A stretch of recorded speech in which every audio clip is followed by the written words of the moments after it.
Sabi sino mang nagtuturo ng iba kaysa rito at di sang-ayon sa salita ng Panginoong Jesucristo. Ayun.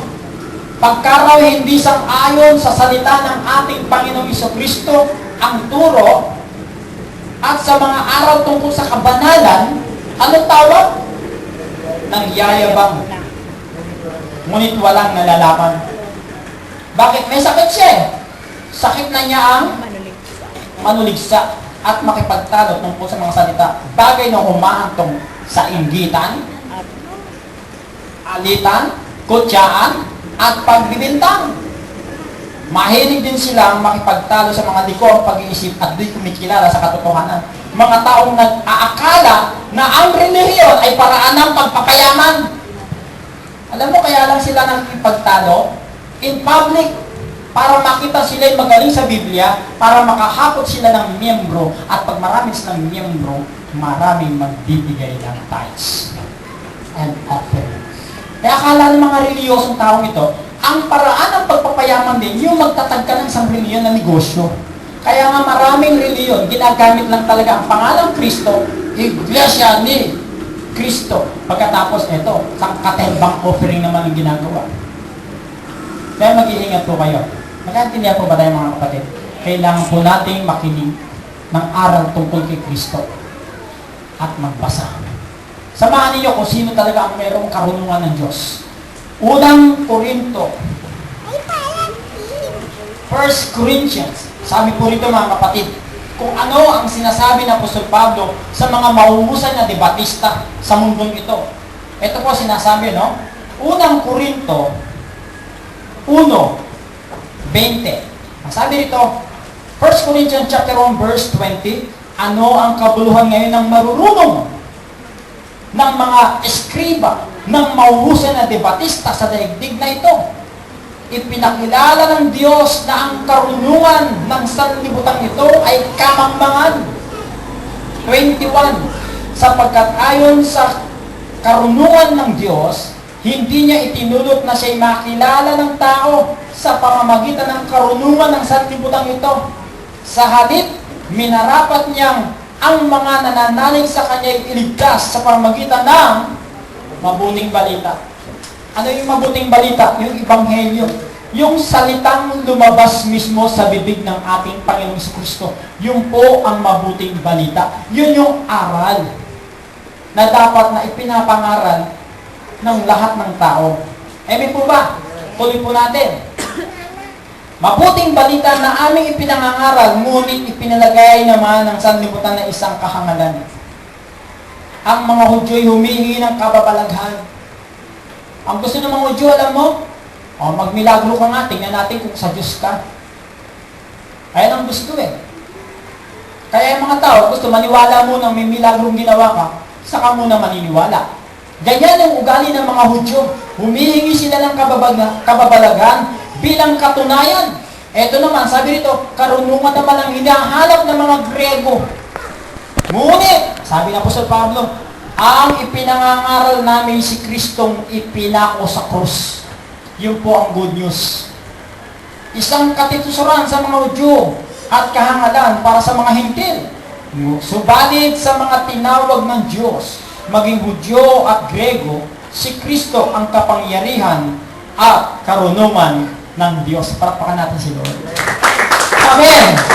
Kaya nga ang tunay na marunong talaga sa ibabaw ng mundong ito, yung nakinig ng salita ng Diyos, nagbasa, at pagkatapos, ipinamuhay ang salita ng Diyos. Amen? At ang salita ng Diyos, yung sinasabi ni Kristo, sapagkat binigay lahat ng impormasyon ng Ama doon sa anak, at yung anak ang nagpunta rito sa lupa upang sabihin kung ano ang pasabi ng Ama. Ano sabi ng Ama? Ito ang sinisinta kong anak, ang aking hinirang. Siya ang inyong pakinggan. Andun si Moses, hindi sinabi. Andun din si Elijah, hindi rin sinabi. Ito pa si Elijah, ito pa si Moses. Pakinggan nyo, hindi sinabi yun eh. Si Jesus lang ang pinakilala, itong sinisinta kong anak. Kaya nga ang aral ni Kristo, ang makikinig nito, magkakaroon ng genuine faith, magkakaroon ng tunay na pananampalataya. Hindi meron palang maling pananampalataya, mali talaga, napakarami. Ito lang mga Katoliko. O, kita mo. Sasambayan sa Diyos. Akala nila Diyos yun. Eh, bato yun. Di ba? Chok lang yun. Gawa lang sa kahoy. Inukit. O, di ba? Eh, minsan lumindol, nahulog, naputol yung ulo. Eh, putol na ulo ng Diyos nyo. Abay, ang Diyos natin, hindi ganon. Ang Diyos natin, napakalaki. Ang kanyang luklukan ay langit at ang tungtungan ng paa ay mundong ito. Saan nyo gagawa ng bahay upang mapagpahinga ng Diyos? Wala. Kaya nga tunay ang pananalig ng isang tao kapag nakinig ng ebanghelyo ng salita ng ating Panginoon Kristo at binasa ang ebanghelyo ng ating Panginoon Kristo at ang magtuturo na sa inyo kapag kayo nagbasa ng ebanghelyo ni Kristo. Alam ba niyo magiging tapagturo natin? Samahan niyo ko sa gawa. Doon tayo sa John chapter 14 verse 26. Bilisan niyo. Nakita niyo na po ba? Kapag nagbasa ka at direktang binasa ang ebanghelyo ni Kristo, may magtuturo sa iyo, hindi si Pastor Nestor. Sabi rito, John chapter 14 verse 26. Ngunit ang patnubay, ang Espiritu Santo na susuguin ng Ama sa pangalan ko, ang siyang magtuturo sa inyo ng lahat ng bagay at magpapaalaala ng lahat ng sinabi ko sa inyo. Yun ang Espiritu Santo. Yung pala yung the great teacher na hindi magkakamali. Amen po ba? Kaya pag binabasa po natin ang salita ng Diyos, hindi na si Pastor Nestor ang inyong tagapagturo. Sa umpisa lang, si Pastor Nes. Yung mga nangangaral.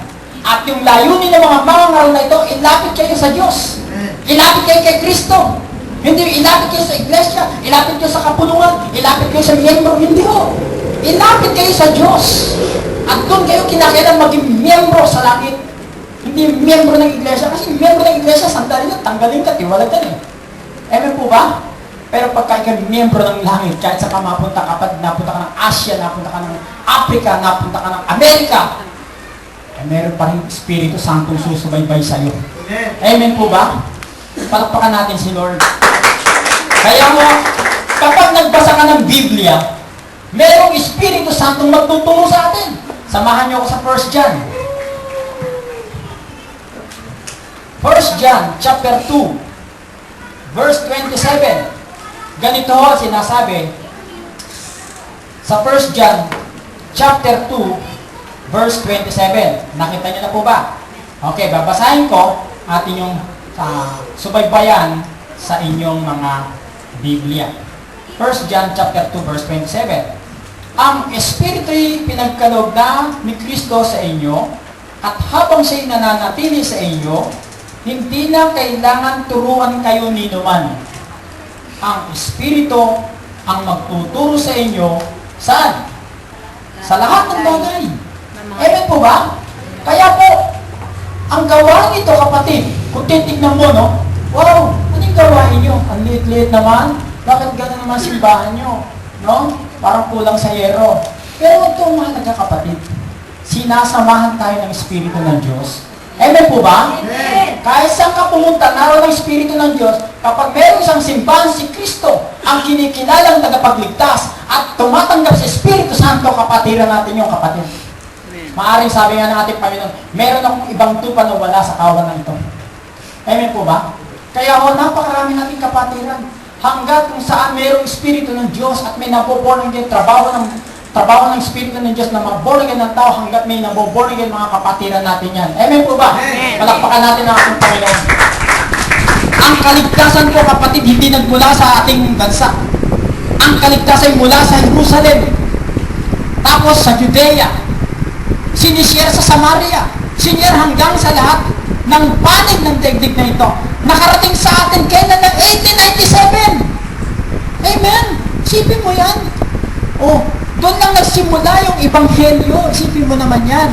Pagkatapos nagmamalaki yung iba tao rito na sila raw dito raw nagsimula sa Pilipinas 1914. Dito isinilang ang tunay iglesia. Oh my goodness.